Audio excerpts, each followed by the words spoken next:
inside Phoenix's locker room is toxic right now. We are finally live, I think. I'm waiting to see, but I think we're finally live. I'm the worst at live streaming, as you all know. Oh, But welcome to the foul trouble. Live trade line reaction, trade deadline special, reaction special. There have been so many trades that have went through since we have talked last, James. And in less than an hour's time, the trade deadline will have come and passed. Who knows what we're going to see? We've already had some kind of meaty trades today for contenders trying to dodge the tax.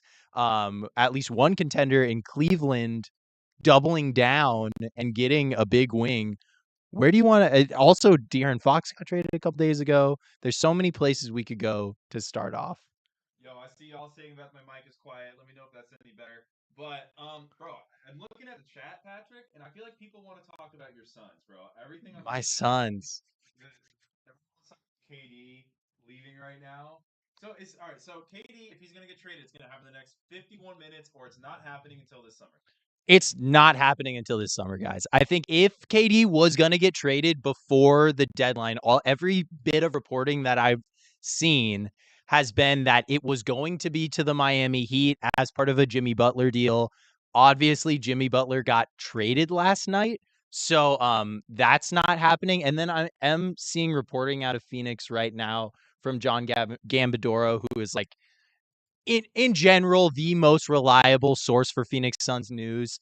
He's saying that the Yusuf Nurkic trade that happened earlier today with Yusuf Nurkic going to Charlotte and Cody Martin and Vasily Misic coming back for a first-round pick and Yusuf Nurkic. He's saying that will be the only Suns deal today. So if you're hoping to see a Kevin Durant deal, I think you're going to have to wait till the summer. And I mean, it seems like there's a pretty good chance that might happen this summer. We will see. But yeah, unfortunately, I think that's all I got for you guys. I'm pulling up the chat. Can't hear James. James's mic is not working. That's okay. See, am I dead in the water? Can you hear me? Do you think the Blazers are going to make any moves?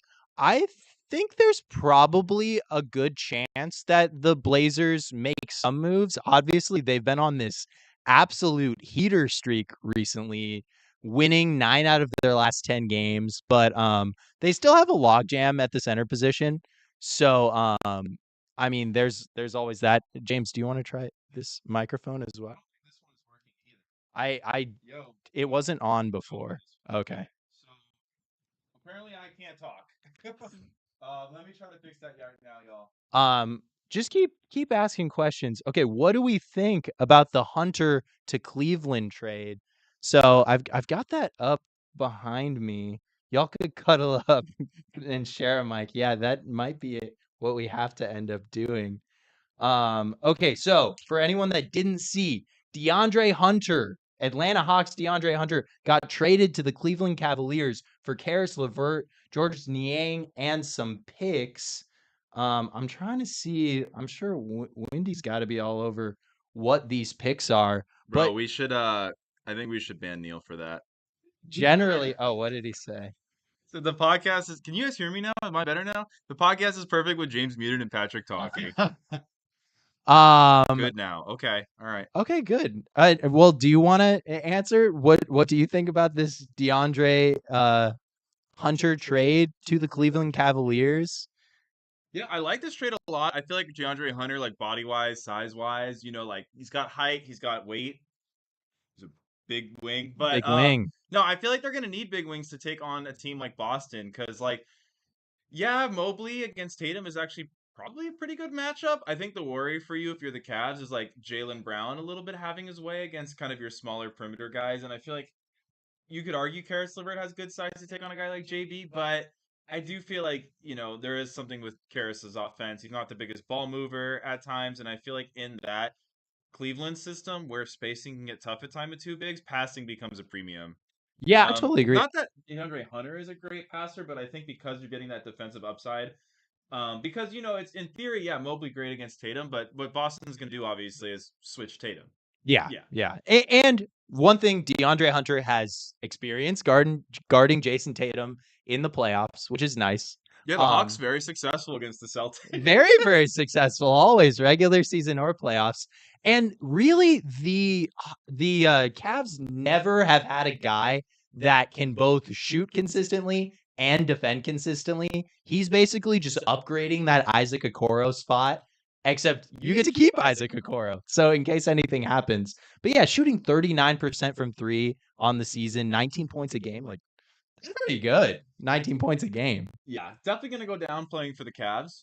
He's Yeah. going to go to like Yeah, fourth, for fifth in the sure. pecking order. But I mean, yeah, I do like that trade. Are the Cavs a real contender now? I do think they are a contender to come out of the East. Yeah, 100%. They just have too much talent, and like, I mean, there's a lot of Boston detractors out there. And every year, if you get some injury luck, you're gonna be doing all right. Yeah, I feel like, last year, like Boston, it was kind of a weird run to the finals because like Tatum played so poorly throughout the playoffs at times, and the team was still super dominant. This year, it seems like Jaylen Brown's the one who's taking a little bit of step back, and Jason Tatum takes a step forward. But I think that's the luxury Boston has is like Drew Holiday and Derek White don't have to play super well for this team to still win a lot of games.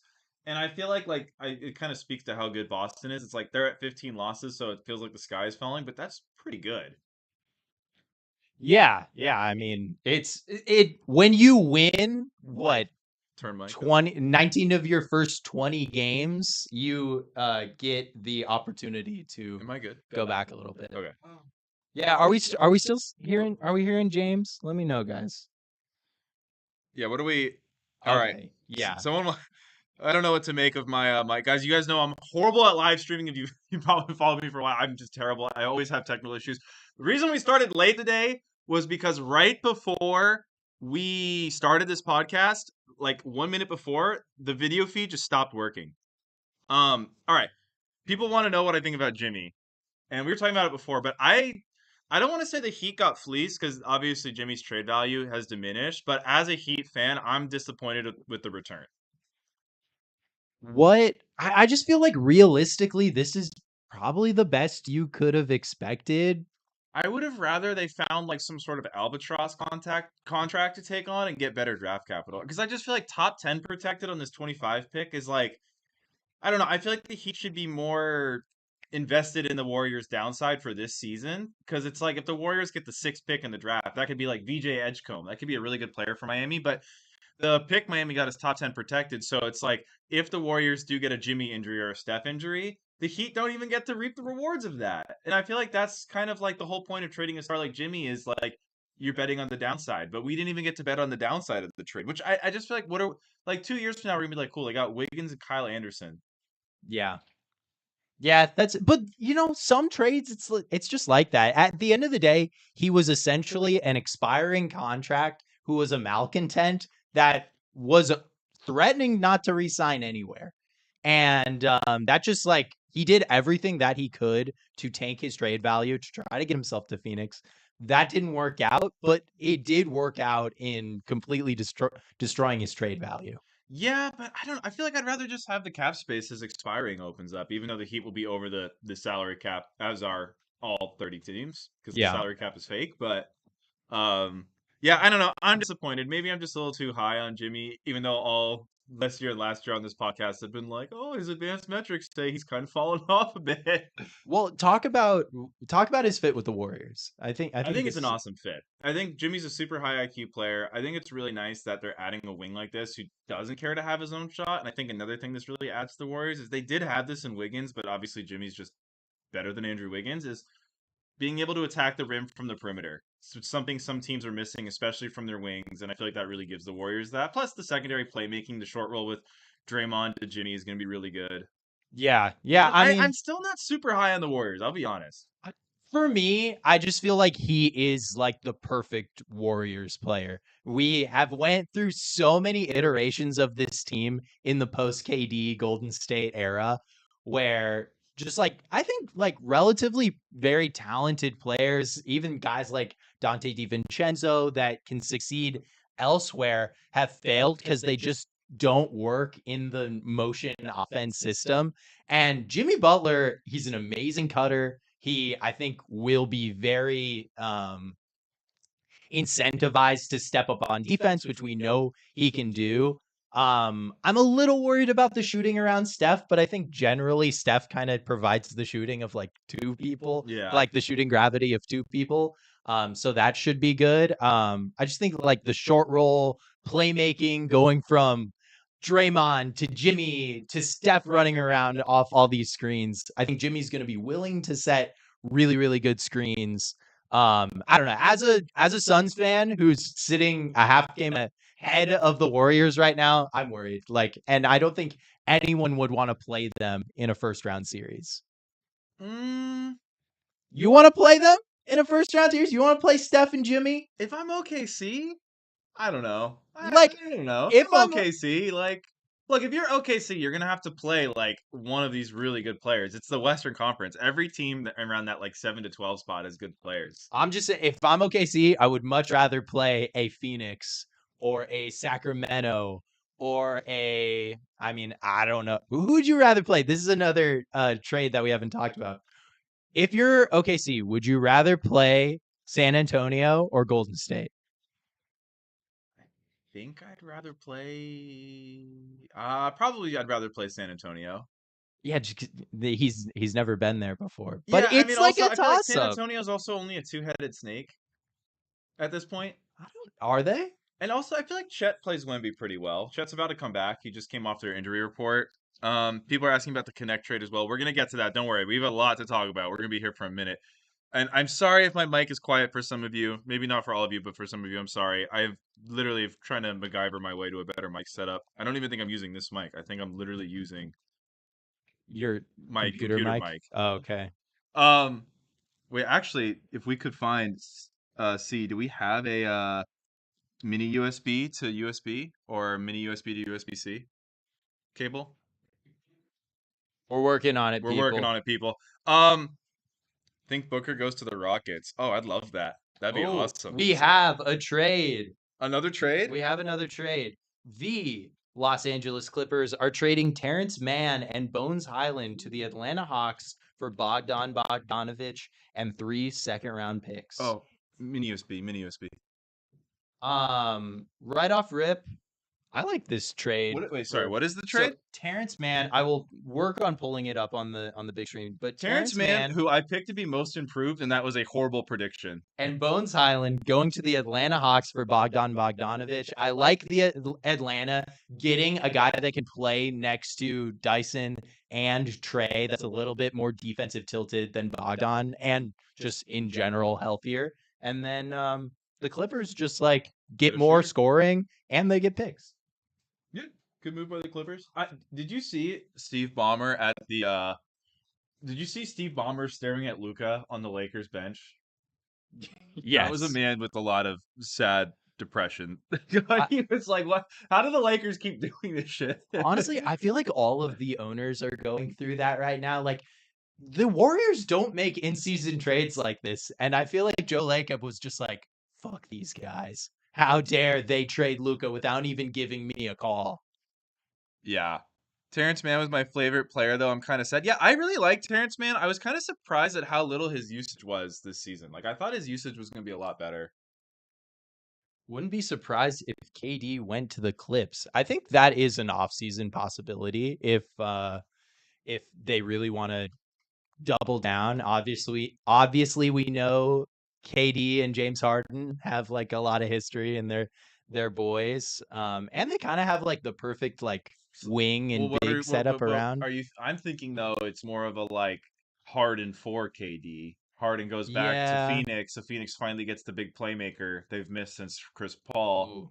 Harden and Booker would be a really nice fit together. Yeah. But are you not worried Harden plus his old college town equals like bloated Harden?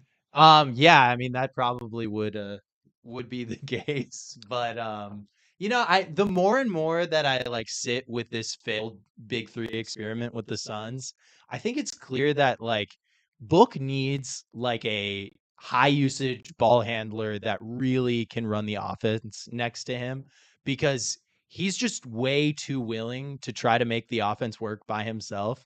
And he's just like at his best when he's just in full attack mode. Yeah. Clipper fan Tra in the comments says, I don't want KD. I'm not going to lie, bro. I agree with you. I feel like KD would be a bad fit next to Kawhi. It's the same problem I feel like they have in Phoenix where it's just way too many, just too much overlap of skill set. Like just too many mid-range pull-ups, not Not enough enough, not creation. enough creating for each other. It's kind of the problem the Clippers had with Paul George and Kawhi. It's like they're so good, you want the ball in their hands, but they're not really creating a free-flowing offense too much when they're together.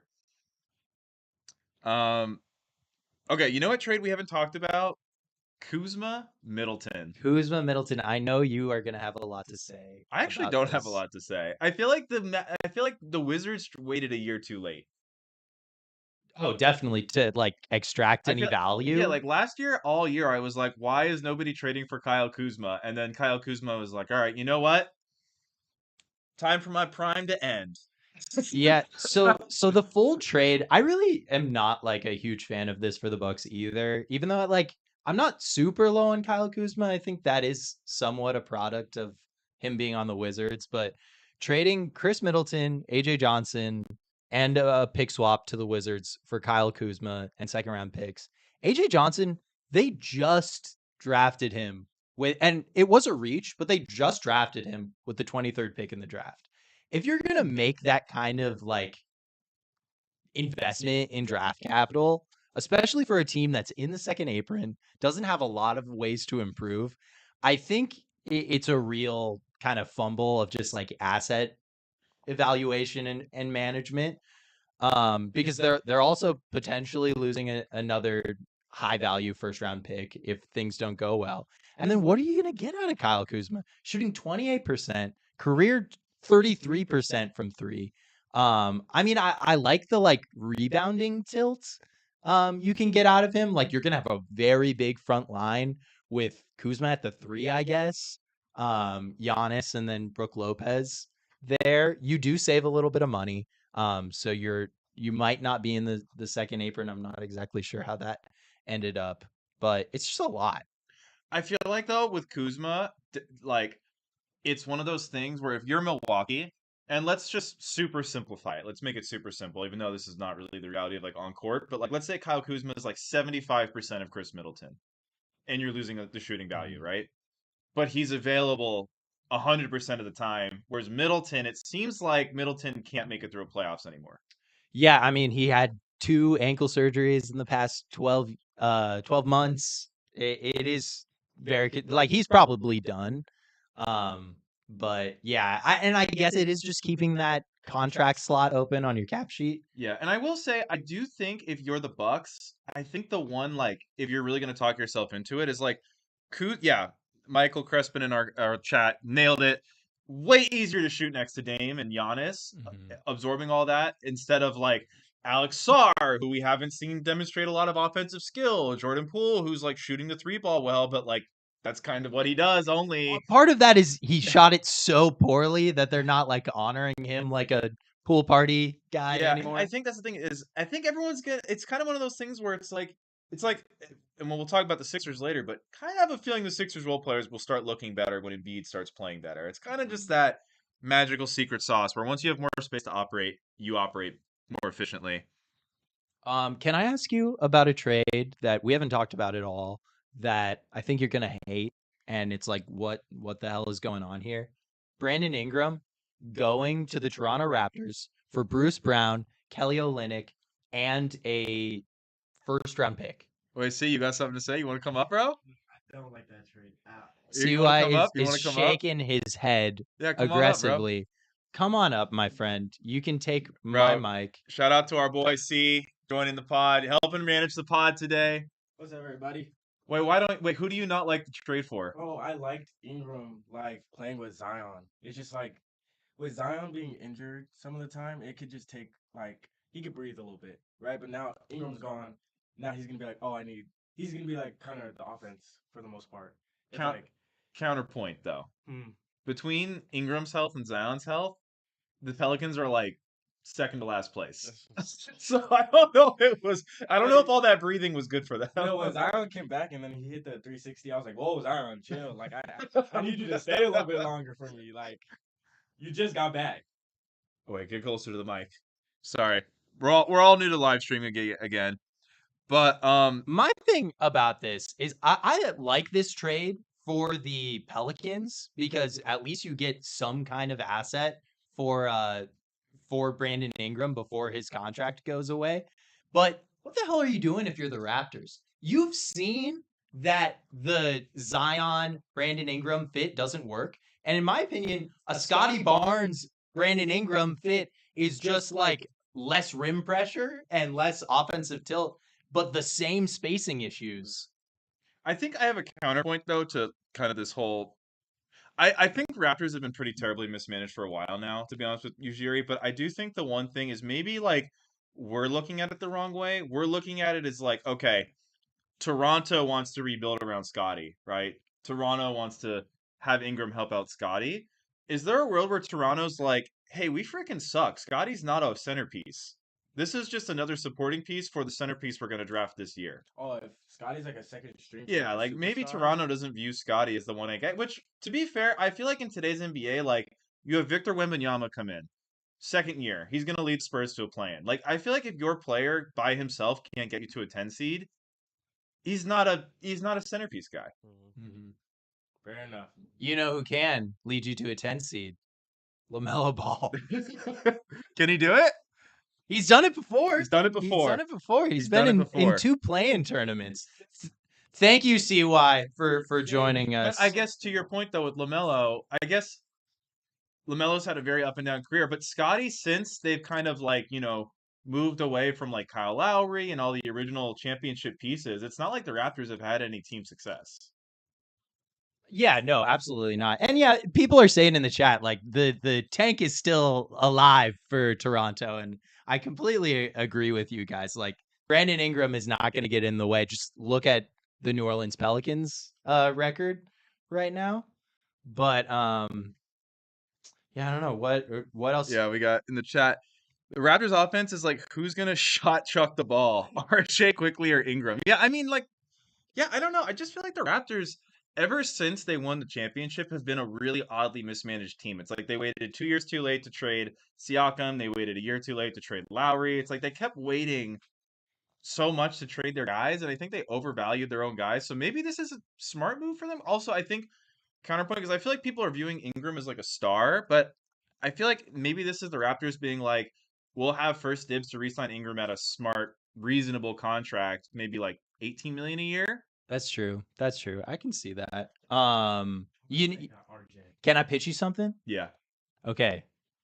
The next 76ers GM, Masai Ujiri. No. It writes itself.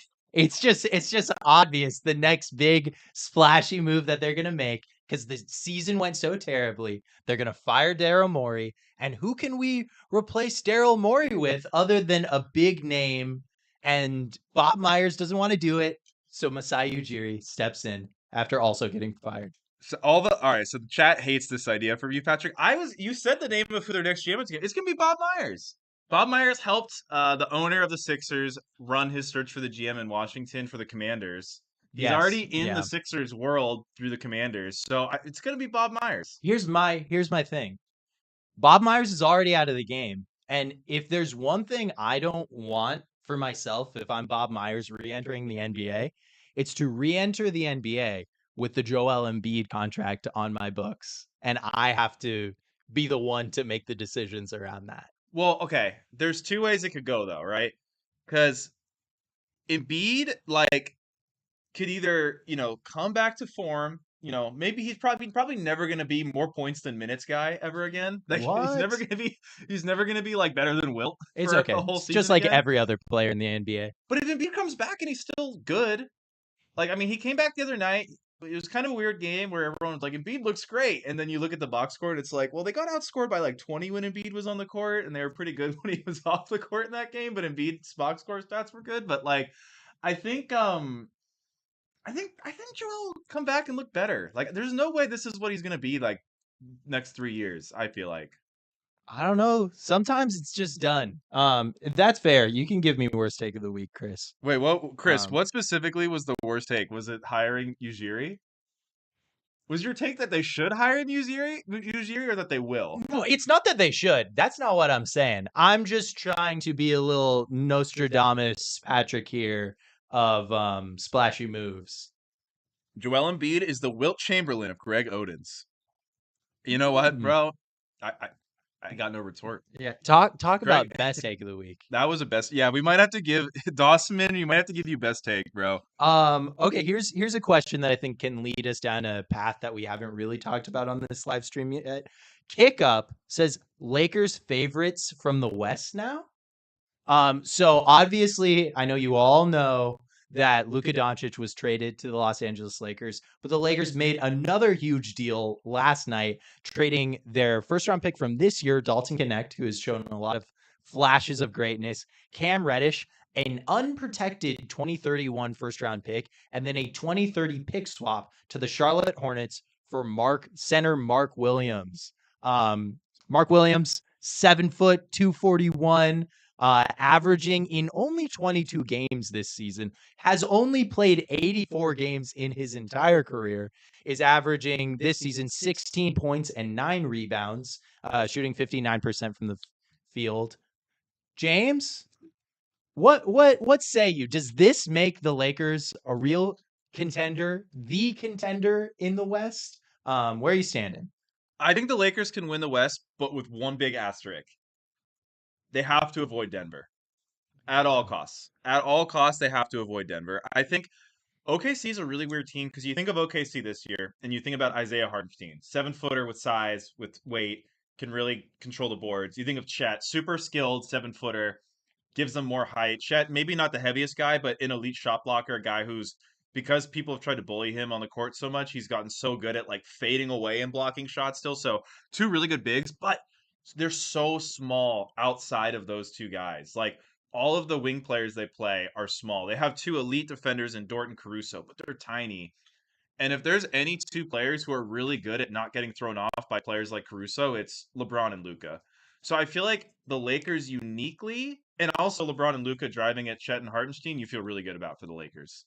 Yeah, I mean, you got to be a little worried about their big man defense. Like that's the number one place that you'd be worried. And I will like anyone that listens to our podcast know that I am like a serial Lakers hater.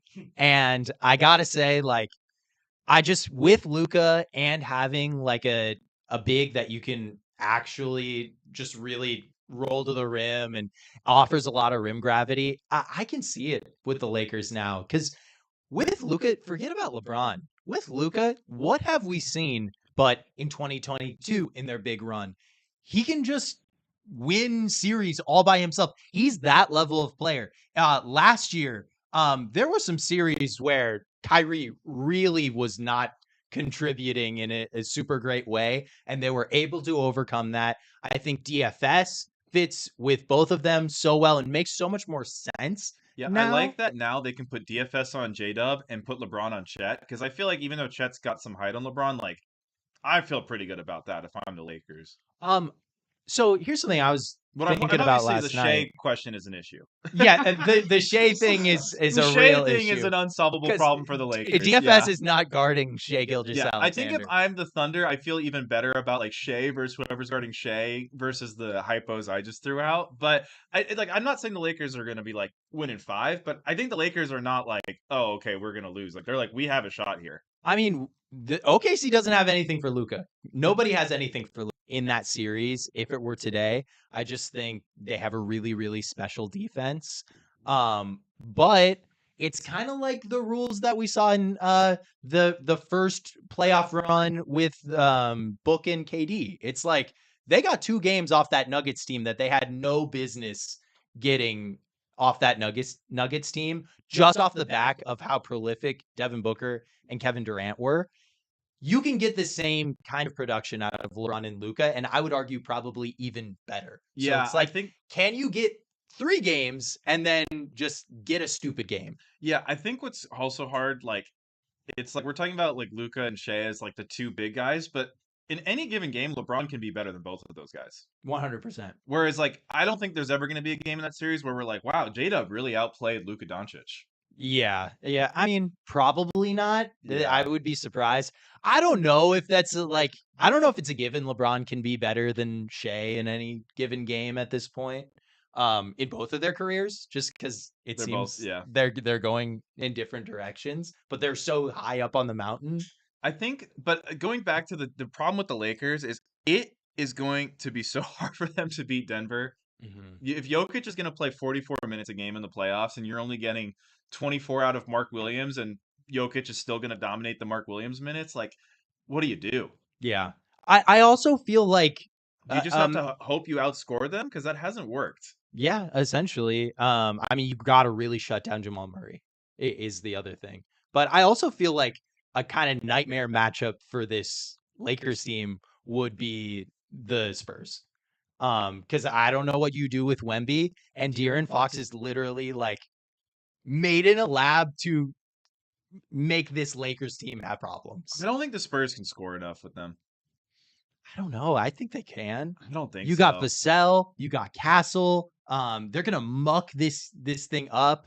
They're gonna control the. I think I don't know if they'll control the beat, but if it gets slower, I think that actually kind of works in to San Antonio's favor because they're going to be causing so many turnovers, fast break opportunities, and that's just where like Wemby is. I feel lethal. like if I'm going into a playoff series and it's Wemby's first ever playoff series, we're gonna see the thing about the playoffs that is so different though is like trade alert. What do we got?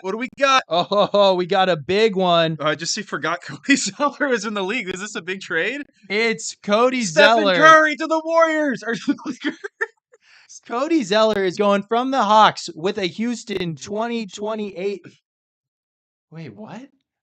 The Hawks are trading Cody Zeller and Houston's 2028 second round pick to the Rockets. So they already had the Rockets second round pick and they're sending it back. We don't know what the Hawks are getting, but I would assume a second round pick or cash.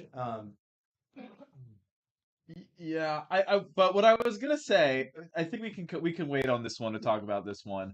Oh yeah, it takes Atlanta out of the luxury tax. That's why that trade is happening. That's great. But like in the playoffs, for example, like the Warriors, the year they went 73-9, like in the regular season, Stephen Curry is running off all these screens and they're doing everything. You get to the finals and Cleveland's like, hey, what if we just throw an elbow on all of these screens and just muck Curry up?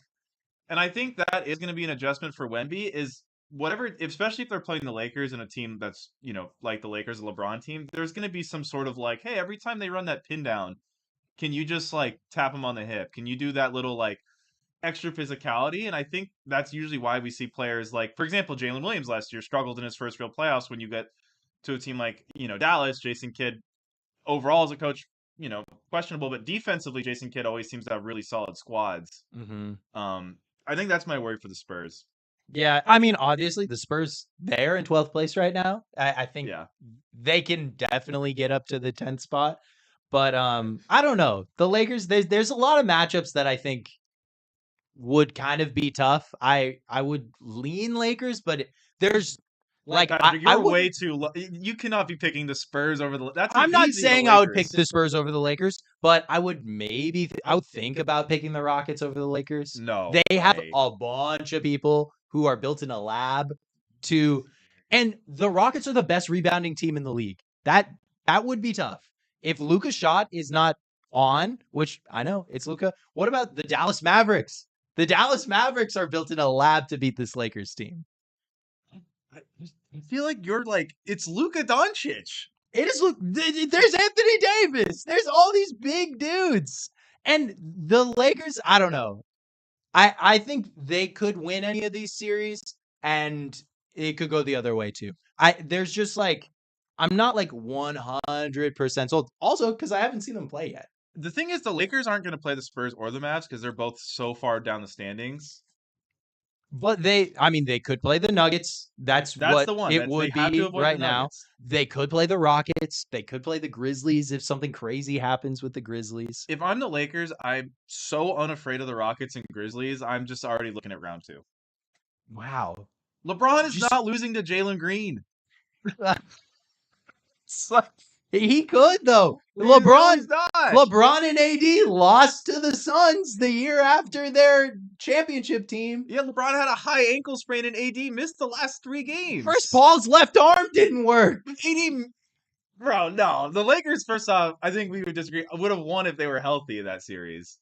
Hey, Chris Paul's left arm didn't work after 5 minutes into the first game of Bro. that series. Solomon Hill did like kamikaze bomb at LeBron's ankle 2 months earlier, and LeBron was like, "Fuck it, I'm gonna play with stilts right now." And he's 40 years old, and there's still 2 months of the season left. And he looks amazing. Yeah, but what have we been talking about LeBron all year? How good was he in the playoffs last year, though? He was great. He was He was good. really good. What have we been talking about LeBron all year? It comes and goes sometimes, but Yeah. lately it's coming a lot more than it's going. Okay. Dennis Schroeder to the Pistons. Dennis Schroeder to the Pistons. Talk about a team that's gonna win the championship. The Detroit Pistons. Hey Patrick, how much more do you hate Luka now that he is on the Lakers? Also, do you think Booker is sad that his dad got traded away after he bought a new house for the family? Well, Luka got traded to the house that Devin Booker owns, the Staples Center.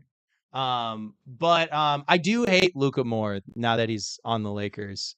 Definitely.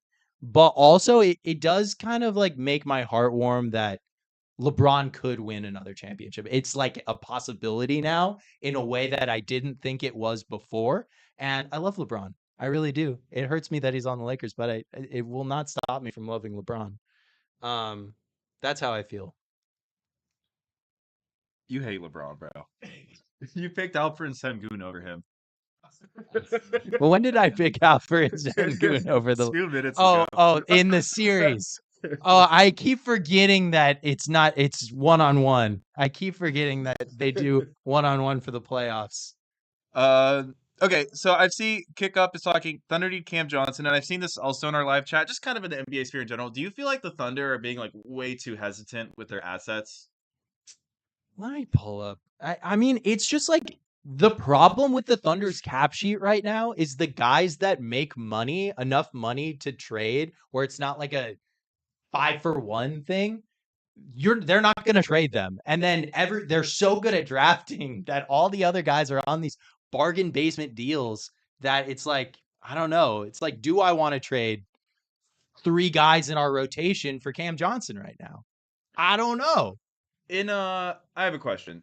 Like, if the hypo is more like, let's say Philly still sucks, but Embiid is playing well and George is out and Maxi's out for the year, like that's why they're bad. If you're then a Thunder, would you go for like Hartenstein in the farm for Embiid in a world where Embiid looks really good, or are you still gonna hold on? Yeah, I'm doing that. I feel like they could, if it's like a difference maker, a real difference maker, even lower than a healthy Joel Embiid. It's like a Bam Adebayo thing. Like, yeah, I'm doing that. Get like a real A1 center. Not that Isaiah Hartenstein needs to be replaced. I think Bam would be an incredible pickup for the Thunder because I feel like our one thing we're always like, oh, the Thunder are going to struggle guarding these bigger wings like LeBron and Luka. But like, if there's a big that you just love to throw on guys like that, it's Bam. Yeah. Yeah, because I'm looking at their cap sheet right now. I mean, like, I guess Isaiah Joe is a guy that you would send out. So it'd be like Isaiah Joe and Aaron Wiggins for Cam Johnson would be like roughly a trade that they could do. And I'm like, how much better is that making us when we can keep the flexibility of like low double-digit contracts that we can easily cobble together opposed to, cashing them in? Like, does that make them considerably better? Isaiah Joe and Aaron Wiggins for Cam Johnson. I mean, I like that it gives them size. Yeah, I like that it gives, but they have size. They have size at the bigs. And they have like real length and versatility. The only reason that I need size on the wing is for defense, and they don't need wing defense. I think I don't know. Well, I think what hurts them, right, is like you're playing the Celtics. Mm-hmm. You switch I don't know, in this hypo, you switch Luka onto Porzingis, you drag Porzingis out of the paint, you're going back in for a drive, and then all of a sudden Jason Tatum's there to meet you at the rim. Whereas with the Thunder, it's like you take Hartenstein out of the paint. You have your 4 spacing, so Chet can't really help too well, or LeBron's wide open for 3, and he's become a pretty good catch and shoot guy. And now you've got Alex Caruso meeting you at the rim. It's just I don't know. I just don't like or you got Jalen Williams or But Shea. Jalen's not that big. But he has a really long wingspan and he's super athletic. Yeah, I mean the Thunder are amazing, but this did hurt them last year. Yeah, but also they completely forgot how to shoot in the playoffs Yeah, last they did. year. They could have won if they remembered how to shoot. That's so true. And they didn't have Isaiah Hartenstein. Like, I want to see, like, a lot of Isaiah Hartenstein next to Chet Holmgren before I make we never any really saw that. crazy moves. I was going to ask, and maybe it's just small sample size theater. What up, Max? We'll talk T-Wolves in a second. So the Thunder also forgot how to shoot in the in-season tournament final. Is there any worry that the shooters... Yeah, I mean, that's definitely a worry. But I think you have the time to figure that out this season. Yeah. Right? Mm-hmm. Grizzlies called about KD. Look, I think if the Grizzlies traded for KD, that would be huge for them. Because I think of everything we've seen from KD, the best of KD outside of that, like, magical playoff run in Brooklyn, in my opinion, was when he plays next to these shot-creating, like, athletic guards. Like, in Ja Morant, a guy who can really, like, drive and kick, that's the type of player that I think really levels KD up more than any other type of player type. He just needs a guard that has like a drastically different shot diet than him. Like, it's as simple as that. Whether it's a Russell Westbrook or a Ja Morant who's attacking the rim constantly, or a Stephen Curry who is really stretching the floor the opposite way. The tough thing about Phoenix is it's like you've got these two guards in Brad and Devin who like really love to occupy the same area of the court. We've talked about it time and time again. But is JJJ involved in the KD trade? That's true. I don't, like, off the top of my head, I don't know what the actual, like, cap implications of any Memphis trade is. I'm sure it would have to involve one of Bane, Morant, or JJJ to get the numbers right. Let me JJJ is playing way too well. Yeah, no, you can't trade Jaren Jackson. I mean, I've talked a lot on this podcast. I would have been very okay with us trading Kevin Durant at this trade deadline, and I think it's probably more than likely that we do it in the offseason, in the upcoming offseason now. It could still happen. We have 9 more minutes. So that trade would, if it was to happen this offseason, it would have to be like Marcus Smart's $20 million tapped on to like Brandon Clark's 12, and then you're still looking at $18 million that you gotta tap on. So I don't know. It gets tough. I guess Zach Edey, throw that $5 million in there for a young player for the Suns, and then like a John Conchar or something makes it happen. And that's like a 4-for-1, 5-for-1 deal. And when you do stuff like that, that has to take place in the offseason so that everything can like mesh and happen the way it needs to satisfy the cap. All right, I'm going to go real quick. We're 8 minutes away from the deadline. It seems like maybe we're only going to be getting small things like second round swaps, players like Cody Zeller moving from now on. Patrick, we're going to go from the first trade of the year all the way up. Are you ready? I'm ready. Thomas Bryant to Indiana for a Miami 2031 second round pick swap. Hey, I mean, that worked out, right? Indiana's doing better now. They needed a big. James Wiseman tore his Achilles. Golden State trades for Dennis Schroeder and a second round pick in exchange for DeAnthony Melton and a bunch of second round picks. I mean, they've already moved on from Schroeder. Yeah, I mean, can you make that Jimmy Butler deal happen if you still have an ACL torn DeAnthony Melton on your roster? I don't know. So good use. And they did that trade a day before it would have been illegal to aggregate Dennis's contract with any others. So really good cap maneuvering, in my opinion. Yeah, that was a really great trade for the Warriors. It led to them getting Jimmy. Another trade, I think this was the first real interesting trade of the year, was Dorian Finney-Smith and Shake Milton for D'Angelo Russell, 3 second round picks. Hey. Yeah, I think DFS was a great pickup for the Lakers. You got Luka's buddy. Like, yeah. I don't think it made nearly as much sense as it does now. Well, so you know what is funny about that trade, Patrick, is they said the Luka trade took place about a month to come together. That trade happened about a month ago. So maybe a little too early in the timeline, but was that trade maybe the Lakers gearing up for retooling the roster around Luka? Maybe. I mean, do you think Brooklyn might have been like, you want us to give you Luka's buddy back for D'Angelo Russell? Is that trade easier to pull off when the Lakers have that like, well, we don't need DFS. We kind of need D'Lo shooting still. I think it's easy to say that in retrospect, but like even if the Luka thing doesn't come into place, like you just do that anyways if you're the Lakers because you need perimeter size and defense. Yeah. Phoenix trades for Nick Richards. I feel like at the time that was a slam dunk trade for Phoenix. Maybe it hasn't worked out as well as we all thought, but I mean, hey, I think it's still working out for the Suns. He's a backup center, and they needed someone once Bud benched Yusuf Nurkic. okay. We got Utah trades a 2031 unprotected first round pick. They get a bunch of picks from Phoenix. No, it's the opposite. The Suns traded their unprotected 2031 pick for 3 heavily swapped future first round picks. Still makes a lot of sense for Utah. They're consolidating their picks. There's no way they're going to be able to actually make all those draft picks. And then it's still a double down from the Suns of they're not going to stop trying to contend. I think that's very clear going forward. And they were able to use one of those picks to get off of Yusuf Nurkic's deal, which the Suns would have never done with that 2031 pick. Yeah. So I think it ended up making sense for both sides. What up, Zach? Schroeder like the end piece of bread, man. Poor Schroeder. I think Schroeder's decent still. I think so. Just joined. Have we talked about Vooch to the Warriors? Excuse me? I mean, it hasn't happened yet. There's still time. I think that makes so much sense for the Warriors. Okay, I'm gonna go to the next big trade. Obviously, the Luka trade we've talked about so much. Listen to our last podcast. We didn't really talk about the De'Aaron trade that much.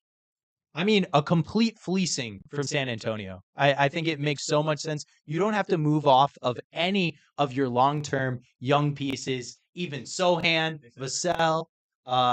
We got a trade? We got a trade? We got a trade. Ooh, kind of a beefy one. The Memphis Grizzlies are trading Marcus Smart to the and a 2025 first-round pick to the Washington Wizards. I don't like hearing Wizards. Hey, I wonder if they'll be able to flip him before this deadline is done. What is it, man? What do we got? What are the Wizards giving up? 2 second-round picks. They must be really not high on Marcus Smart's ability, but there's got to be some contracts going back. Oh, it's a multi-team trade. Okay, Memphis creates roster flexibility with 4 minutes to go. What are they replacing it with? Kevin Durant. Oh my God, can you imagine? I know if they got KD, I honestly Memphis I'd be like, that's really good. Yeah. Oh yeah. I mean, you would have the size that they'd have on the front line. I think also at this point in KD's career, after watching him play so much, he needs to be at the 3. He can guard threes. He needs to be at the 3. The 4 is just a little too physical, in my opinion. Another trade, Clippers trade. Wow, this is a hot deadline. Okay, Clippers trade Kevin Porter Jr. to Milwaukee for Marjon Beauchamp. Okay. I like KPJ. Okay. KPJ can score sometimes, but he can also miss a lot of shots as well. I don't hate the gamble for the Bucks there. Like he can project as long term as like a poor man's smaller Chris Middleton. I think that's best case scenario, and that's something Marjon Beauchamp was never gonna be. Yeah, so Milwaukee right now is 27-22. They're the 5 seed in the East, 1 game back from the 4 seeded Pacers. I imagine by the end of the year them or the Pacers. They're probably going to be fighting the Pacers all the way to the end for that 4 seed. I don't think it's a guarantee that they can 100%. Pass them.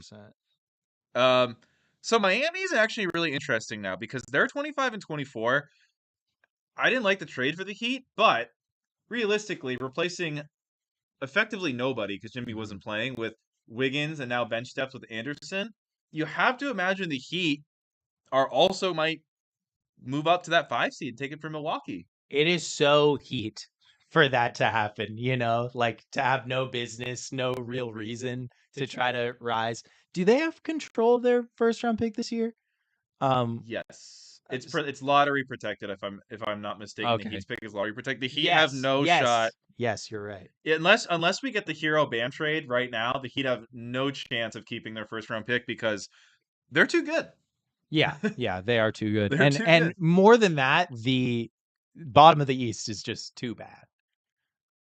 Okay, we got another trade. Wizards 3-game win streak, Patrick. Wizards 3-game win streak, and I mean I was talking about it earlier when we were trying to figure out the Mike stuff. The Portland Trailblazers, 9 out of the last 10.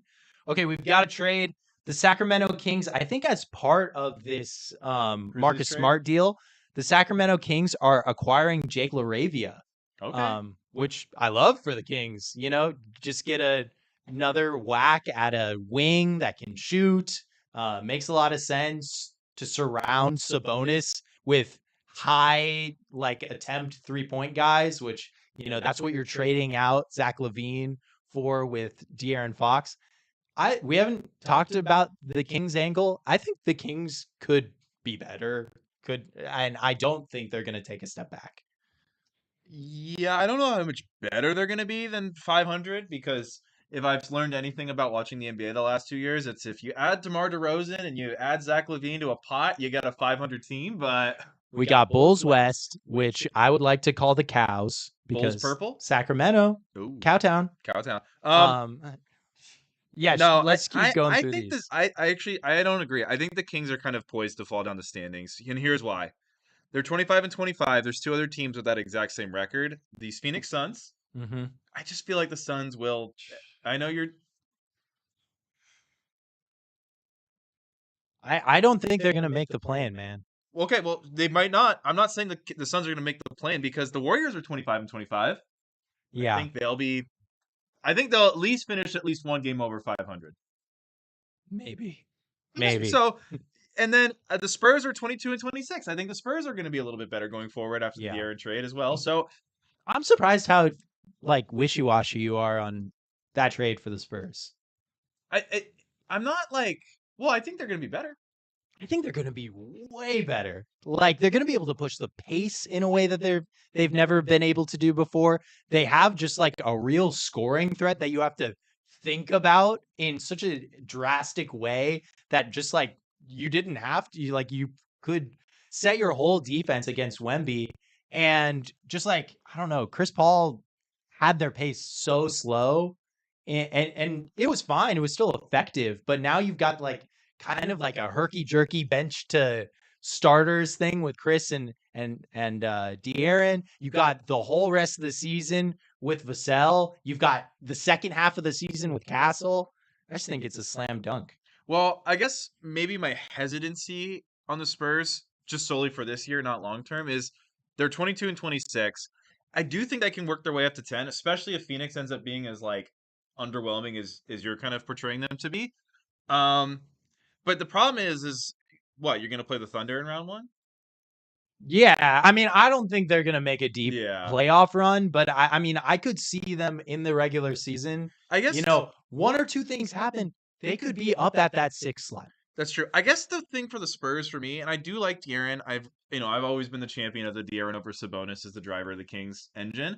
I feel like what the Spurs needed more than anything is a time machine. Because I feel like if I could pick a perfect point guard to put next to Wemby, it would have been like prime Chris Paul. Well, prime Chris Paul, but like first year Suns Chris Paul. Yeah. Would be really awesome on this team. Rockets Chris Paul on this team would be just amazing for them. I just think also we've never seen De'Aaron with a true floor stretching big like Wemby. Sabonis leads the league in 3-point percentage, bro. That is true. That is true. Come on, man. Give Sabonis his props. You are what teams will guard you like.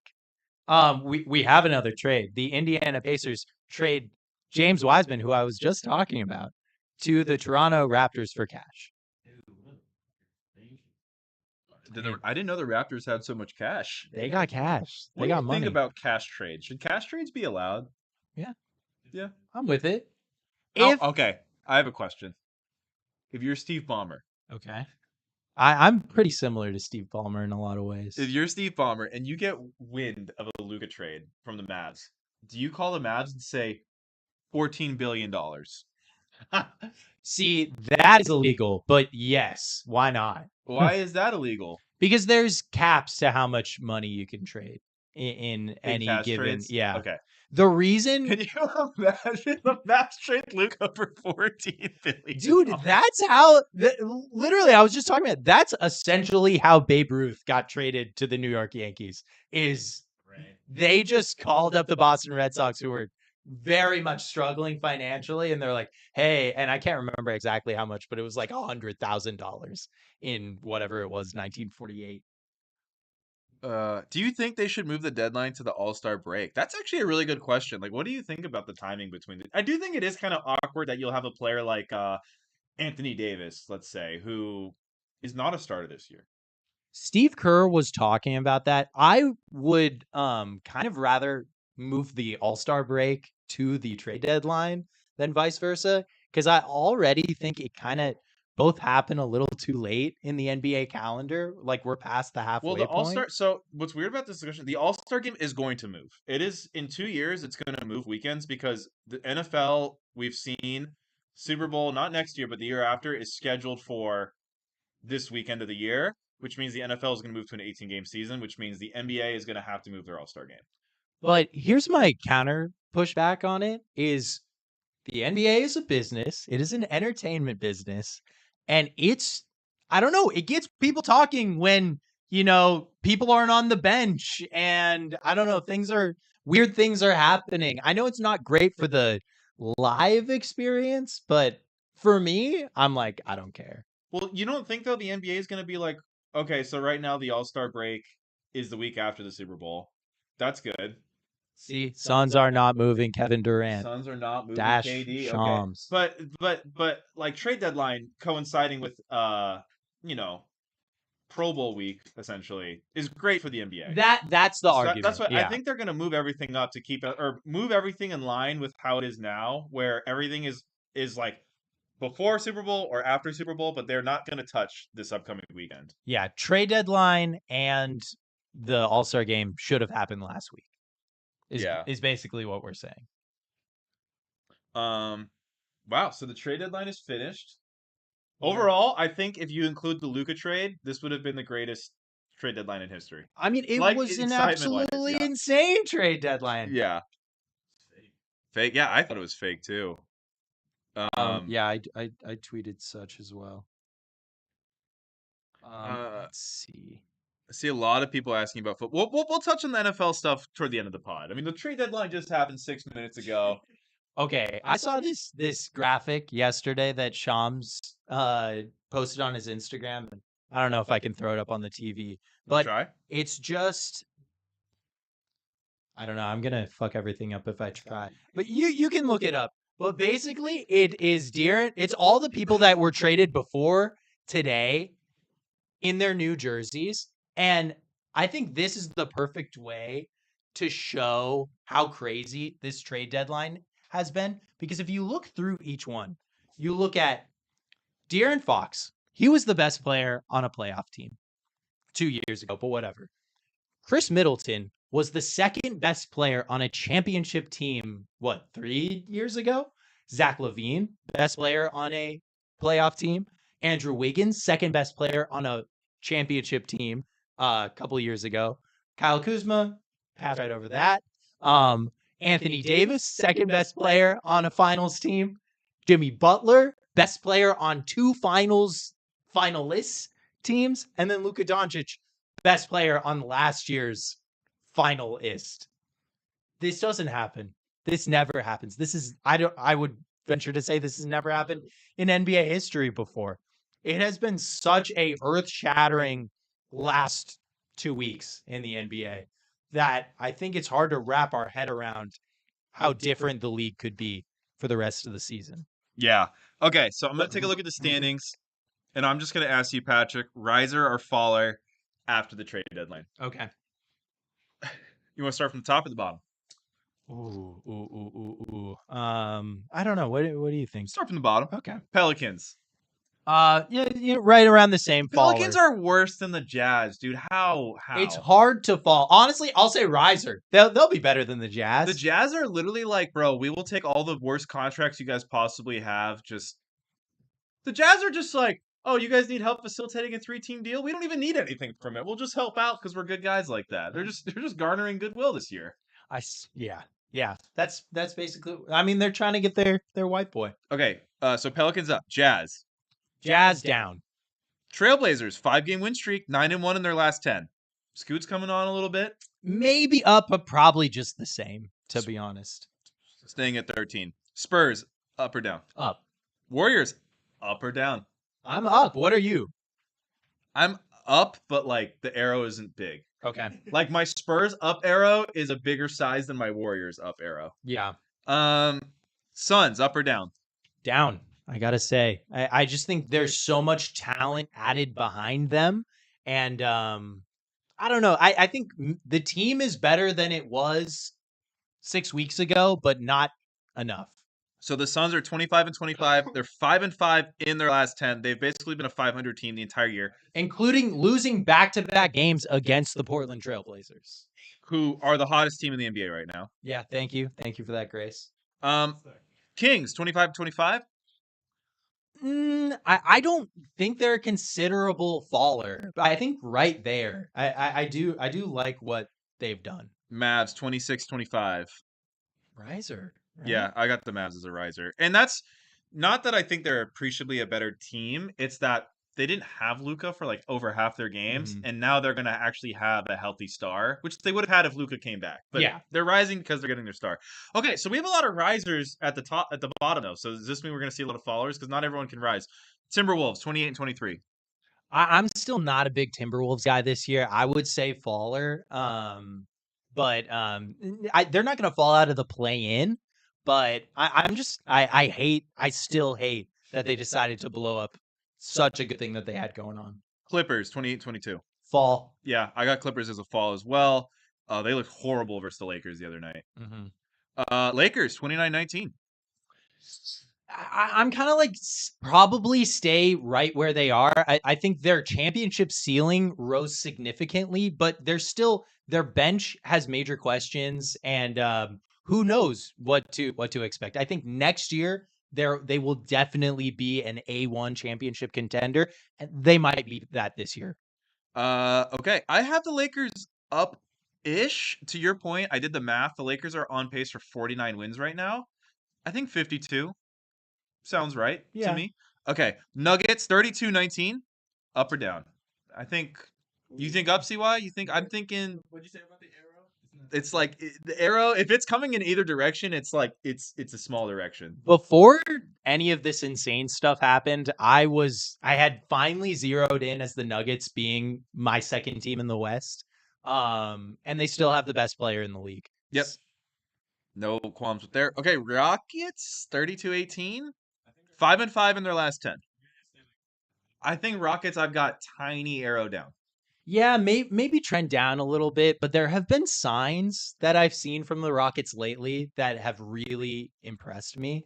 One, the Amen Thompson renaissance. Two, I think Jalen Green has been pretty good this year. It's just, can they figure out the pecking order? Yep. Okay. Grizzlies 35-16, second seed. I've got Grizzlies. They're not going up, but I don't think they're going down. Yeah, I don't have them going down. Okay, so we have a lot of ups in the West. Let's see how we feel about the East. And finally, the Thunder 40-9. Thunder, I think Thunder are getting the 1 seed. Yeah, they're the favorite top dog, right now. Okay, Eastern Conference. Washington Wizards 3-game win streak. Yeah, well, shit. No, they're sitting right there. They're saying the same. Hornets 12. I think the Hornets have down. The biggest down arrow, significant down, because they've lost all of their rim protection. They have their defense is going. The Hornets are going to have the worst defense in the NBA to finish up. They got big man Yusuf Nurkic holding it down. They're going to be terrible. Raptors 16-35. Up. They have more talent. I don't think they're going to really threaten in a super real way, but I think they're going to be a better team. I don't know if that's going to. So the Raptors, though, they're kind of on pace right now for like 25 wins. So what does that mean, though? Like, you think they get to 28, 29? Where do you kind of feeling on that? Yeah, 29, 30, like just threatening around there. The other thing you have to remember, Scotty Barnes was out for most of the season up until now. He's back, so it's like you're going from no Scotty Barnes and Brandon Ingram to Scotty Barnes and Brandon Ingram. That's just a lot of talent. Okay, Nets. I think Nets down. Yeah, 17-34. Sixers 20-30. I think Sixers is Up. Yeah, big up. it's got to be up. Has to be. They got 3 superstars. It's got to be up. It's got to be up for the Yeah. Sixers. So Sixers are 5-5 in their last 10, which is like, oh, that sucks. When you're 20-30, that means you're improving. Yeah. Yeah. No, that's definitely true. Bulls 22-30. Down. Down. Big down. Yeah. Big down. Big down. Lost Zach LaVine. Didn't trade Nikola Vucevic, which I don't know how you let that happen. He's an expiring deal, right? Hawks 23-28, 1-9 in their last 10. I think For me, that's a clear down. They're already falling down because of the Jalen Johnson loss, and their moves at the deadline. They played a clear facilitator role. I don't think they're thinking they're gonna put pedal to the metal, but they don't control their first round pick this year, so they're gonna have to try to win. I'm gonna take a big L. I think I have a worst take of the week nominee from last week. Oh. I went under the radar worst take. Do you need something? No. You good? Yeah. I said the Hawks, a Jalen Johnson injury doesn't matter. They're gonna be 500 no matter what happens. And they've been absolutely terrible since then. Yeah. This is live. You This want is to hop live. in? Welcome. We have a very special guest. Bro, you look What's up, tired. Yeah, you got to come to the mic. What's up, everybody? Bro, where were you? All right, so you got to take a seat. Where were you when the Luka trade happened? Where was I when the Luka trade happened? Or at least when you learned about the Luka trade. It broke at night, right? Yeah, like 10 p.m. or something On like that. Saturday. Yeah. Dude, I can't even remember what I had for breakfast yesterday. I know.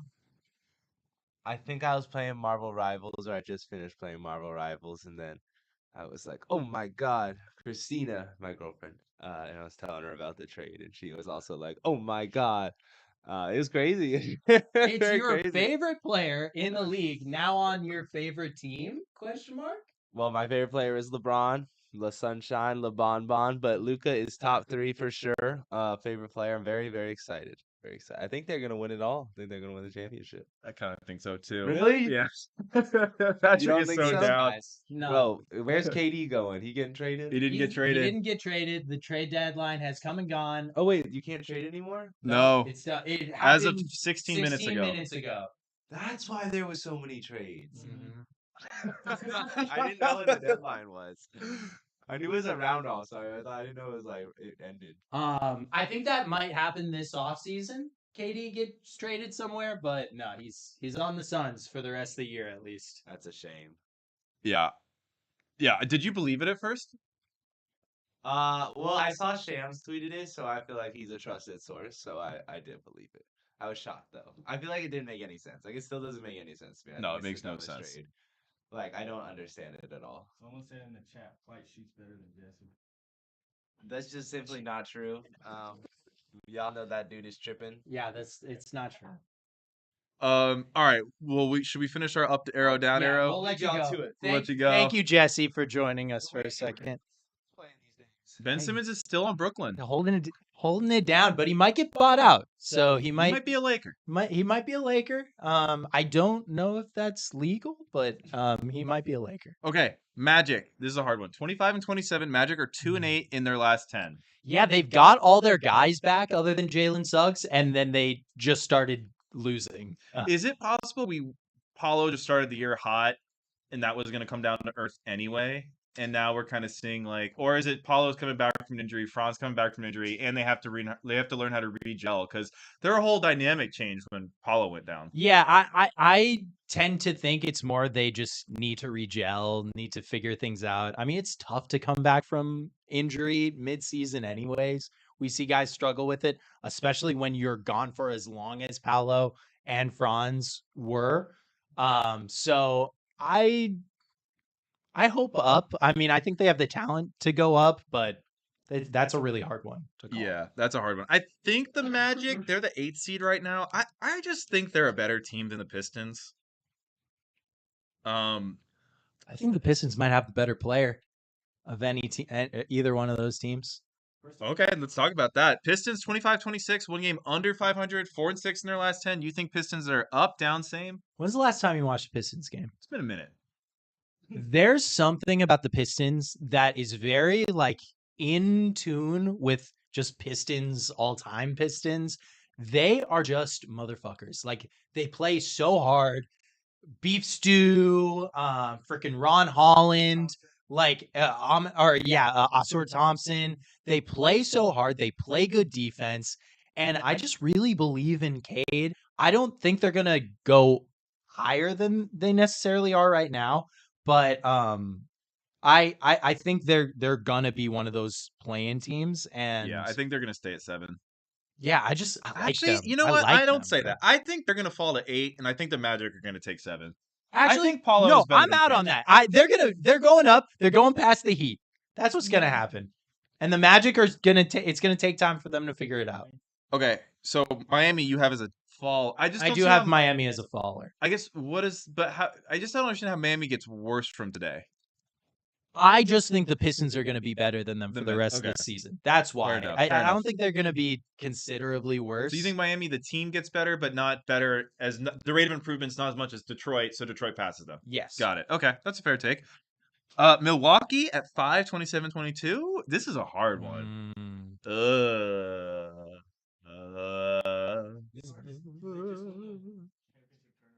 Milwaukee's slowly turning into green Atlanta.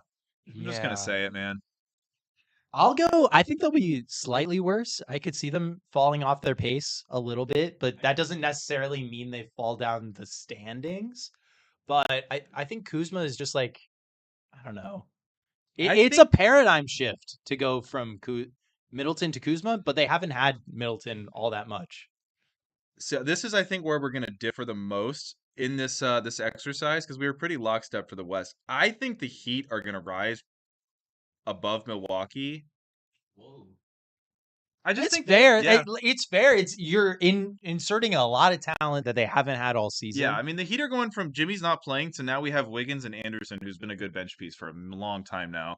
Wow, he's around the corner on slow mo. He's Well, back. now he's man. on the Heat. I can Yeah. I can be a fan. No, I mean, I admittedly am not a big slow-mo guy, but at the same time, like, he's been a productive player on a lot of teams. No, he has been. I mean, I like slow mo. I Yeah. mean, we see him. He got real minutes in the playoffs last year for the Timberwolves that I think really helped them.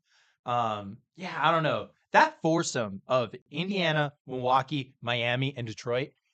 I feel like any given day of the week we could choose a different order that those teams finalize. So you're really low on the Magic, I guess. I just think it's went really bad for them since they've been back. I like them going forward, but it's obviously hasn't clicked for a reason, and I don't know what that reason is. Yeah. But I don't, and they might figure it out by the playoffs. Like obviously, there's no one threatening them to take Beneath these them, play-in yeah. spots below them. But am I out of touch here on the Magic? I just think I'm having a hard time calibrating because seeing how they've been lately is making me wonder if that first 5 games of the season where it was like, holy shit. It Yeah. was like every team has we went through this last year as one of the most interesting things we found on the podcast is every team that finishes sub playoffs does have an 8-2 stretch at some point. It's like inevitable that every team in the NBA who's decent will have an 8-2 run in a 10-game stretch. We found that out last year. So with that in mind, it does make me realize like maybe we overreact to little 10-game stretches from time to time. So you're convincing me, but where I'm going to push back is I do think Paulo is better than Cade. yeah, And I do when think they does have a really good Suggs come? player. I don't know when Suggs comes back. The Shells need some more love, Jiedel, the NBA stuff. Not my set, Yeah, unfortunately. you We should have just told borrowed this. Jesse. You should have told Jesse. Okay, we've got a couple more teams. The Pacers, 28-21. Pacers are a weird team because all we hear about them is like, Halliburton sucks now, and then they just keep being a top 4 team in the You East. know I was like drinking the Kool-Aid on the Pacers preseason, and then I felt so stupid. And now they're back, I guess. I thought it was interesting that they didn't trade Obi Toppin at the deadline because he has them over the first apron and he's an expiring contract. So I guess they just couldn't find anything to replace them, but I think they're thinking that they're going to be really good for a long time. Knicks, probably same. Yeah, same. Celtics. Could catch up to the Celtics if everything goes right, but I would gamble on the same.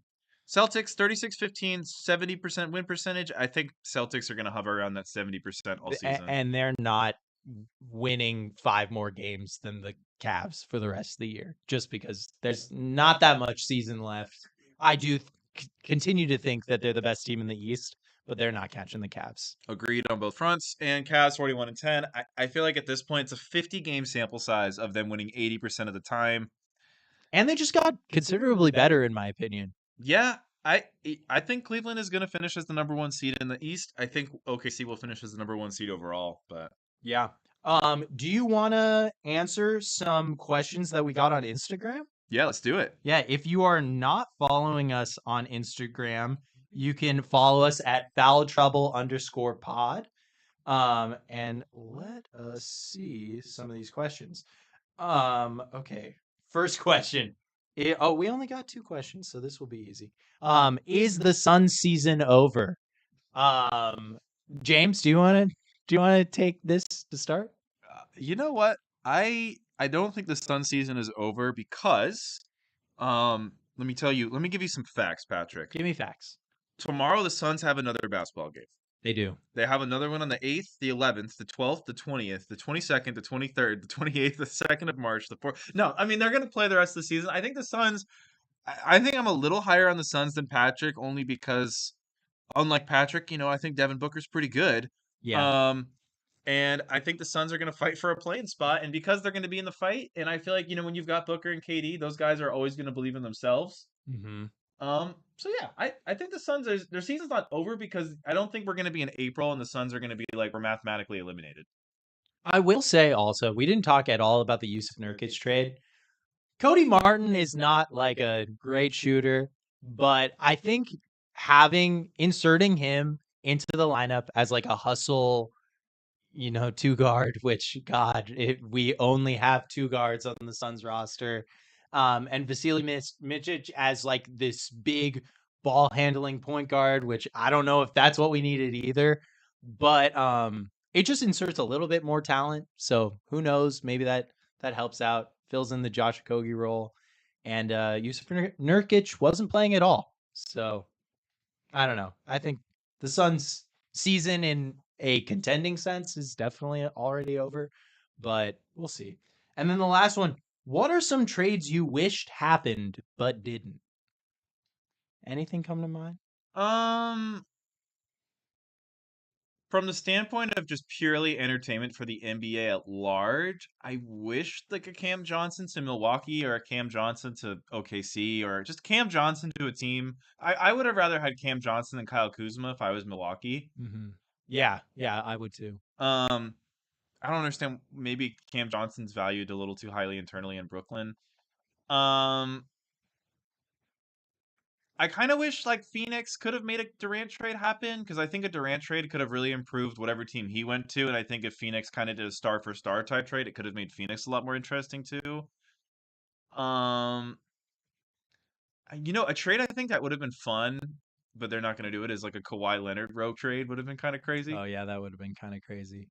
Maybe this summer. That's the Kawhi Leonard trade. But no, I think we got a lot of great trades in terms of stars. If you're not happy with this trade deadline, you're never going to be happy with any trade deadline. As a fan of the Heat and the Lakers, obviously I'm stoked for the Lakers. The Heat, I've already said, I think they should have just fought for like top 5 protected draft pick and not top 10 protected. Mm-hmm. I just feel like the Heat should have upside to draft a guy like Edgecombe or 6, 7, 8 in the lottery, like a Nolan Troy. I just feel like the Heat shouldn't be out of the lottery because of I don't know. I feel like they should have played hardball. But like you said, they're not even going to be in lottery contention most likely. Yeah, but that's the thing. The Warriors are just one Steph injury away from the Heat all of a sudden picking 5th or 6th. Yeah, and I guess I just wish the Heat had that opportunity. And I also don't understand why do the deal last night and why not play hardball until 11:59. Yeah, I mean, I think you do the deal last night because the Warriors are like, hey, we need to know if this is happening or we're out. And honestly, this kind of goes into a trade I would have liked to see. I would have liked to see Vooch get to Golden State. I think that would have made their team make sense offensively a little bit more than it does right now, because now you're stuck with a lot of non-shooters if you're the Golden State Warriors. And I think that's fine because you have Steph, and Steph affords you to play with non-shooters in a way that pretty much no other star does. But it will hurt them a little bit, and you can be a little bit more physical with Steph. I would have loved to see a KD trade this trade deadline. I think if the Suns were able to get ahead of it, but obviously there's a lot of personalities and stuff that you don't want to fuck up if you're the Suns. So I get why something like that cannot happen. And then other than that, I think if we're gonna do one more fun trade, because actually someone's asking, build wealth with Jake. If the Sixers don't make the playoffs, trade Embiid for picks. Embiid's so tough because if the Sixers don't make the playoffs, I feel like what it means is Embiid is now like maybe the single worst contract in the NBA, because Embiid's gonna make what, like 69 million, yeah, in like 4 and years. Embiid, Well, I will say Embiid was not eligible to trade at this yeah, deadline. but Embiid, I don't think it's ever gonna be a question about how good Embiid is on the court. It's just gonna be, is he ever gonna be on the court? hmm And obviously, Joel Embiid is not going to retire if he's going to get paid 70 million to rehab his body. I mean, we're talking about two things also that I think, at least in my mind, really go with each other. I think a Kevin Durant for Joel Embiid trade is very much on the table for this offseason. With just like the health concerns on both sides. Kevin Durant only has 1 year left. You could still contend if you're the 76ers. And then, I mean, if anything, Matt Ishbia has shown that he doesn't mind paying a lot of money for star power. Maybe you roll the dice on injuries like Grant Hill style, if you're the Suns. But yeah, I mean, those are the two names that I think you really got to watch out for this summer. Yeah, I mean, it sucks for Memphis because I think NBA players just don't really want to live in Memphis, but For because whatever reason. it's not the nicest city in the country, I've but never been there. um, but Jimmy Butler like refused to go there. I think Jimmy would have been awesome on the Grizzlies. To be honest, if there was a team Jimmy could have gone to, I would have rather seen him on the Grizzlies. His country music career would have excelled if he went to Nashville. Yeah, I think that would have just been nice for the Grizzlies to have the small forward they're kind of missing. Yeah. I kind of would have liked to see a Rockets kind of Do something. all in push or do something to make it a little more clear what their hierarchy is, but I understand why now wasn't the right time, kind of the same way with the Thunder. Yeah. Selfishly, I don't know why, Patrick. I think you're going to disagree a lot. I don't know why. I don't know why. I find free agency much more exciting than than trades when it involves big stars. And I do Ooh. kind of wish the NBA could get back to like free agency being exciting again. Like I kind of missed when it was like Kevin Durant and Kyrie Irving are unrestricted free agents and they are looking to go somewhere. I mean, like, I'll never say that I don't love that because But you do like the trades better. but it's just the trades. It's like, especially nowadays with the current CBA, it's all these trades got to be like 3-4 team deals. And I think we are going to see a lot of like unexpected, consequences of these deals as we move forward with the CBA. And these deals have to include small contracts of young players and stuff as we go forward. What is your opinion on Ben Simmons, his future in the league? I don't I- think Ben Simmons has a big future. I think after this contract, I mean, it's remained to be, he might retire. It's just hard to go from making how much he makes to minimum contract, which is what he's going to get offered. I don't think he can help a winning team either, unfortunately. He can't stay on the court. He can't shoot. He has not shown a lot of like want to be like a defensive specialist That he used in to his be. career. So I just, yeah, I agree. There isn't really a place for him in this league. Yeah, He's a giant Josh Okogie. What I think is sad about Simmons, though, is if he was just willing to shoot the ball more, I do genuinely think he could still be a valuable player for a team. With all of his limitations, it's just weird how he just won't shoot like even layups now. He's like scared to shoot. Yeah. And it's a contact thing too, I think. It's like, Yeah, because he's had so many injuries. Yeah. Yeah. Um, yeah. Well, you know what? Oh, well, if he wasn't afraid of contact, low key, he should try out for like an NFL team. Yeah, he should. Oh yeah, we just got another. Late What trade? is KD? No. More questions on the Instagram. What is KD going to get traded for? Players to compete or picks to rebuild? I think players to compete. Whenever it is that KD gets traded, if it is this next offseason, if it is the trade deadline, the Phoenix Suns don't have control of their draft picks going forward. So I guess it could be the Houston Rockets or I know the Warriors have one of the picks, but he seems to not want to go to the Warriors. But in the Matt Ishbia Suns, I don't think they are ever going to want to take their foot off the gas. So I think it will be players. Yeah, and when you don't take your foot off the gas, you run out of gas. So that's gonna be Also, he makes $50 million, so it kind of has to be players. Patrick. Are you afraid? I feel like we could be entering a dark era for the Suns. Hey, scared money don't make money. I am just like, it could be dark, but one, and this may be misguided, but I just have fierce belief in Devin Booker being loyal and being a guy that wants to be on the Suns. And if that changes, they'll get a haul. If that doesn't change, we will still have Devin Booker. And I don't know. I think you can just kind of sometimes it just you put together like the Detroit Pistons. Like I think the Suns could put together a roster like the Detroit Pistons after 2 years around a Devin Booker who turns 30. You know, Devin Booker has what, 9 more years probably of being a great player in this league. It could be Yeah, dark. But I don't know. I think it's gonna be dark. I just feel like they're going. I don't know. I just feel like I don't see what the pathway is to win unless that. I don't know. I feel like even the Durant for Embiid trade would be so weird for the Sixers. But if that happened and Embiid looked awesome again, then I can see it. Yeah, I mean, I don't think I'm not saying that that is for sure going to happen, but deals like that I think are realistic in like they're going to try to trade Durant for another star.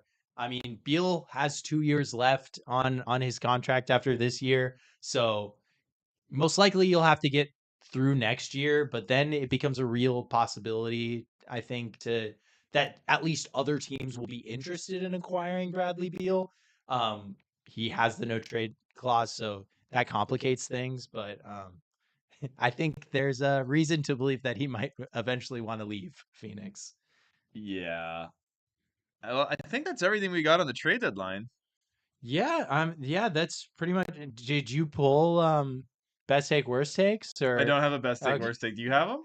I did pull some. There is one quote that I did want to talk to you about. Maybe we just do this instead. So, did you see what Dwayne Wade said about the league wanting Luka Doncic on the Lakers? What did I think it's a really interesting tilt. So, from Utah Jazz owner Dwayne Wade? Utah Jazz owner Dwayne Wade. So he said, "This is amazing from the standpoint of the business of the game. Luka was number 6 in jersey sales in Dallas. Luka now shoots to number 1 in jersey sales with the Lakers. Now the international market, think about it. We just signed a new TV deal for $25 billion. Let's just throw it out there. $25 billion TV deal. You get the top international player in LA. So the viewership, the ticket sales, everybody, Europe, Spain, they're all coming into LA. So I'm looking at the business. I'm like, this was an amazing business decision by the billionaires that own the teams to say, this is what I want for now, and this is what we need as a league. Is there a reason to like think that maybe the billionaires that own this league, the billionaires that own the teams, might think about this Luka trade as a health of the league trade, opposed to just like a one team benefiting? Yeah, I think so. I mean, how could you not though? Like, I feel like all we were talking about with the NBA was like ratings and stuff like this, and the NFL was just like running away with it. Like, this topic of discussion every week was like the NFL regular season and the NFL playoffs, and no one has been talking about the Super Bowl since the Luka trade. Mm-mm. And you're looking at a playoffs where I think the Lakers, at least think they're going to be a real player. The Warriors, who they're such a big brand, think they're going to be a real player. New York is a real player. Boston is a real player. I mean, of course, you've got the Oklahoma Cities. You've got the, I don't know, Indianas, whatever you They want saw to say. OKC doing a little too well, and they said, "Luka to the Lakers." But even Houston is a huge market that I think gets a lot of love outside of the United States. There, for the first time in a long time, I think there's reason to project that the league just can be very healthy. We've got a dog running through the studio. We've got a big right shepherd now. running through. What up, Hendrik? He's looking for his dad. Yeah. There he is. Yeah. No, I don't. I mean, I don't think Is that a best take or a worst take nominee? I guess what I was thinking. I think it's a good take. I mean, I think it's important. Dwayne Wade does own the Jazz, so I think Dwayne Wade, who had to, I guess theoretically, be a part of authorizing the Luka trade, being that they're the third partner, was probably like, this is great for my portfolio. Yeah. I just hadn't seen anyone talk about it in that holistic way until right I mean, there. it is good for basketball. Like, if they get a Lakers-Celtics finals where we get one Lakers-Celtics but two Luka-Celtics rematch, like, it would be a great storyline. But I do have a worst take that I think you'll agree. It was Kendrick Perkins tweeted 3 days ago. Dallas won in this trade. AD and Kyrie are going to be special! 5 exclamation points. Plus, they didn't give up Lively, Gafford, or PJ Washington. God bless America. Kendrick Perkins hating on a white player. I've never seen that before. Yeah, CY just said he thinks that they both won. There is definitely an element to that. I think the Lakers win long term for sure. But people are really sleeping on Anthony Davis. Yeah. And Kyrie. Yeah. Yeah, Kyrie's been great this year. Awesome. Kyrie's been really good as Anthony a Davis overall. should have been an all-star starter. Anthony The only Davis- reason he's not an all-star starter is because LeBron was just put in there because he's LeBron. He's LeBron James. And he should also be all-star starter. He should not be an all-star starter. You are tripping. There's no universe that LeBron has been better than Anthony Davis. No, this he season. hasn't been better than Anthony Davis for sure. I guess if you're doing 3 front court, like Wemby should be a starter too. Yeah, Wemby was also better I put than on my starting LeBron. team. Yeah. But if you're gonna go point guard, shooting guard, small forward, power forward, center, I guess LeBron as small forward. No, if you're gonna be strict about positions. So versatile. If you're gonna be strict If you're about gonna be strict about positions, positions. let me pull up my all-star notes. Where do I have this? I don't know. Where am I? Okay, here we go. Who did I have? Shea. Oh, no. Honestly, I think KD's been way better than LeBron this season as well. No. Dude, yes, he has. KD is averaging 27 points a game, 6 rebounds, and 4 assists, shooting 52, 37, 82. LeBron is averaging 23 points a game, 7 rebounds, and 9 assists. 51, 40, 75. But like, so the Lakers though are like 1 loss without Anthony Davis. They win. I don't know. I don't think so. I'm not saying they don't deserve to be both all-stars. I'm just saying, like, if we're just only small forwards, I personally think Kevin Durant has been better this season. Also, like, you look at any of the advanced, on-off stats, KD's dwarf LeBron's. LeBron's have not been good this season. And, part of that is the Suns bench is awful without. Yeah, I feel like that's also a little unfair. When also the Lakers, but also the Lakers bench sucks too. But they also stagger with Davis. Better with LeBron off the court. Well, Davis, Oh yeah. All right, maybe KD at the 3 then. All right, should we? I guess we'll call it here. Yeah. Yeah. Okay. CY is giving us a start bench cut to finish the. Luka, SGA, Anthony Edwards, start bench cut. Me personally, I would start Luka, bench SGA, cut Ant. Yeah, I would do the same. I would do the same. I love Anthony Edwards. I don't think he's on the Shea Luka level though. No, he's not. Watch out for that man. He will be. Anthony Edwards is awesome. They shouldn't have ripped apart his Western Conference Finalist team. Yeah. All right, that's all we have today. I'm losing my voice. This has been a very long It's 12:45. Yeah, it's long been a good pod. stream. Thanks for watching this stream. You got anything for him, James? Peace.